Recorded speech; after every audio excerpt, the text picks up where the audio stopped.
আজ বছরের শেষ দিন। দেখতে দেখতে আরও একটা বছর চলে গেল। কাল থেকে শুরু হবে আরও একটা নতুন বছর, এবং বাকি বছরের মতো স্মৃতি হয়ে থেকে যাবে এই বছরটি। এই বছর পয়লা বৈশাখের দিন আমি আর মা আমাদের গোপু সোনাকে বাড়িতে এনেছিলাম। আমি আর মা আগের থেকে ভাবিনি যে সেদিন আমরা বাড়িতে গোপাল আনবো, কিন্তু জানি না হঠাৎ করে কি হয়ে গেল। তো আমি আর মা সেদিন পয়লা বৈশাখের দিন গিয়ে আমরা আমাদের গোপু সোনাকে বাড়িতে নিয়ে এসেছিলাম। সেদিনকেই সবটা কেনাকাটি করেছিলাম, যা যা প্রয়োজন পড়ে গোপালের জামা থেকে শুরু করে তার যা যা জিনিস লাগে সবই কেনাকাটি করেছিলাম সেদিনকে। তো প্রতিবার শীতের সময় মা বাজার থেকে প্রচুর গাঁদা ফুলের চারা, দোপাটি, আরও কত কি ফুলের চারা কিনে আনে। আর বিভিন্ন ধরনের ফুল গাছ আছে আমাদের বাড়িতে, তাই পুরো বছরই আমাদের খুব একটা ফুল বাজার থেকে কিনতে হয় না। এই গাছে যা ফুল ফোটে সেই ফুল দিয়েই কিন্তু পুজো হয়ে যায়। এখানে তোমাদের সাথে কথা বলতে বলতে আমি গোপালের জন্য চন্দনটা বেটে নিলাম। আর বেশি করেই চন্দন বেটে রাখি, কারণ হচ্ছে একবারে স্নান করিয়ে তারপর তিলক পরাতে হয়, তো সেই কারণে অনেকটা চন্দন লাগে।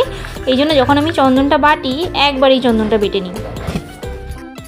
গোপালকে সেবা করার অনেক নিয়ম, কিন্তু আমরা যতটা পারি ততটা সেবা করার চেষ্টা করি। কখনো মা গোপালকে স্নান করায়, কখনো আমি গোপালকে স্নান করাই। ম্যাক্সিমাম টাইম মাই করে, যেহেতু আমি কাজের জন্য বাইরে চলে যাই, সকালবেলা বেরোই, প্রায় রাত্রেবেলা হয়ে যায় ঢুকতে ঢুকতে। তো সেই ক্ষেত্রে আমি খুব একটা বেশি দিতে পারি না পুজো, মাই ম্যাক্সিমাম টাইমে দেয়।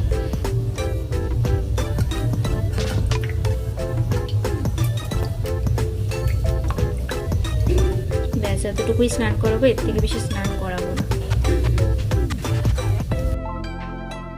মাঝে মাঝেই গোপালের জন্য আমরা জামা কিনে থাকি। তার কারণ হলো জামাগুলো বেশি দিন টেকে না, সেলাইগুলো ভালো না হওয়ার কারণে জামার সেলাইগুলো খুলে যায়, আর বেশি দিন একটা জামা পরানোও যায় না। এই জামাটা যে পরাচ্ছি এটা কিনেছি পয়লা বৈশাখে, ঠিক আছে, একটু দাম নিয়েছিল, তাও এটা অনেক দিন চললো, তাও এর সেলাইগুলো আস্তে আস্তে খুলে যাচ্ছে, বেশি দিন পরানো যাবে না। তো এই কারণের জন্য মাঝে মাঝেই জামা কিনতে হয়।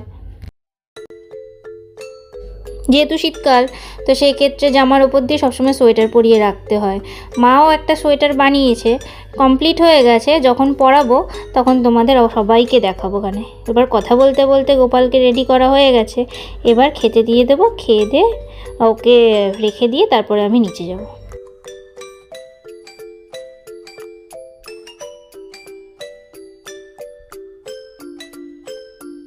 এটাকে আমি জানি না কি বলে, যাই হোক ইউজ করা হয় গোপালের জামার জন্য।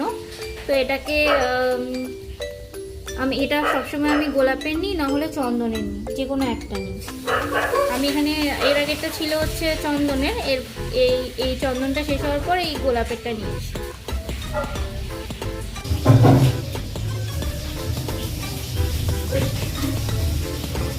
ব্যাস হয়ে গেছে আমাদের গোপাল রেডি। এবার খাইয়ে দেবো, দুপুরবেলা হয়ে গেছে যেহেতু, খাইয়ে দেবো, খাইয়ে তারপর আমি নিয়ে যাবো।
অনেক কথা বলা হয়ে গেছে।